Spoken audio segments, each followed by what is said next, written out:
இன்றைக்கி அம்மாவின் தந்தால் ஆடி சமையல் பார்த்திங்கன்னா சுட சுட சாதம், மெதுவடை, லெமன் ஊறுகாய், வாழைக்காய் சிப்ஸு, மாங்காய் பச்சடி, பாவக்காய் மொச்சை சேர்த்த புளிமண்டி, சுட சுட சாதம். இதில் நம்ம நெய் விட்டுக்கலாம்.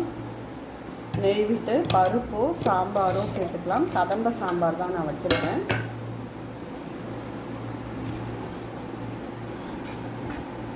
பூசணிக்காய் மாங்காய் போட்ட ஒரு அருமையான கதம்ப சாம்பார். இந்த பக்கம் பார்த்திங்கன்னா ரசம், கெட்டி தயிர். இந்த பக்கம் பார்த்திங்கன்னா பாயாசம், அரிசி பாயாசம். இதுதான் இன்றைக்கி ஆடி அமாவாசை சமையல். முதல்ல வாழையில் வச்சோடனே நம்ம தண்ணி வைக்கணும், அதுக்கப்புறம் உப்பு வைக்கணும். இதுதாங்க பாரம்பரியமாக நம்ம வைக்கணும் இந்த மாதிரி இலையில். அதுக்கப்புறம் தான் மற்றது பரிமாறணும். ஸ்வீட் முதல்ல பரிமாறணும்.